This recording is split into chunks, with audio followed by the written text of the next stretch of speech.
Hi, it's Dr. Kim Marie. Have you ever noticed that whenever there is discord and there's friction in our lives, there's a part of us that does not feel happy?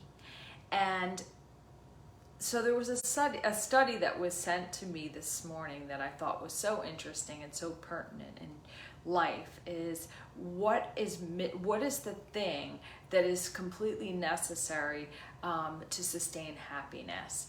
And so they did I think there was like over 800 people, and they studied them over a 2-year period, and they found that the key to happiness was connection, was relationships.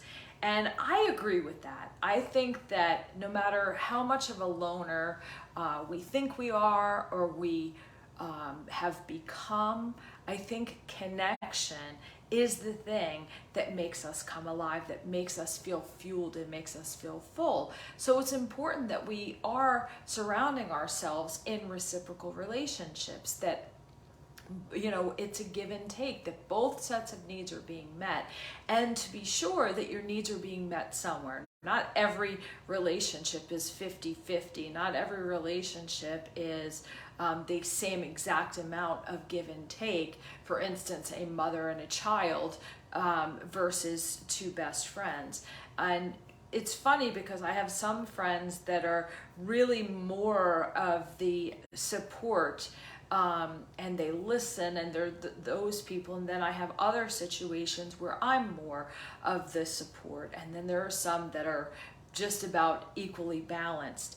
Either way, it's not that you have to keep a tally sheet. It's just that we have to be sure that all of our needs are being met in every area of our life. Because when they're not, and we're running on empty, that's when we start to become the angry giver. That's when we start to feel so taxed by a disagreement or a situation because our cup was never filled before we left the house, and therefore it's there's nothing left to give.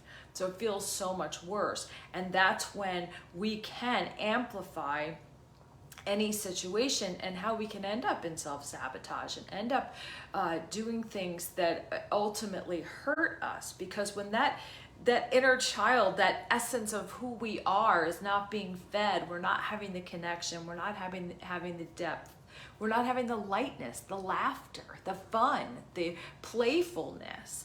All of those things are a part of who we are, and whenever we deprive ourselves of any of that, we pay a price. So a lot of times, being an entrepreneur especially, and when you own your own business, your boss is the meanest or toughest one, right? This person, the one that says, well, we have to do this, and we have to focus on this project, and not take the time to create the balance. But creating that balance is going to make us so much more efficient. So that's why I firmly believe in doing meditation and doing morning practices. But just as important, which may sound frivolous, is to go out and laugh, go out and dance, go out and play, because those things are going to fuel us. Those things are going to become a strong platform that allows us to fully show up, because we can't. When we're the angry giver, when we're feeling deprived, there's no way to be able to sustain that for very long. And that's where we can really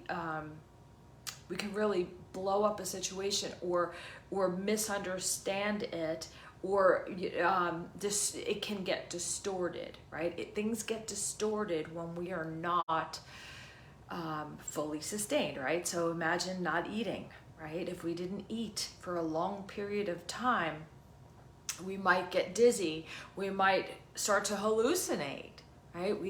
Things start looking different. The thing that we put in our mouth, the first thing that we put in our mouth, could be something that we never liked before, but now it's the most delicious thing because we've gone so long without it. I think that might be the story behind Pasta Vazul, which was a story just describing that, really saying that this poor man's meal, so to speak, was what the king was searching for, someone to recreate for him, because he had it in a time where he felt depleted. So it was the most delicious meal. So it's really important that we honor our connections, that we make them a bigger priority. You know, we stop putting the fear-based things, the I have to, the I shoulds, in front of the things and people that are most important to us. Make that a priority and watch life shift. I hope you have an amazing day. I love you. Bye-bye.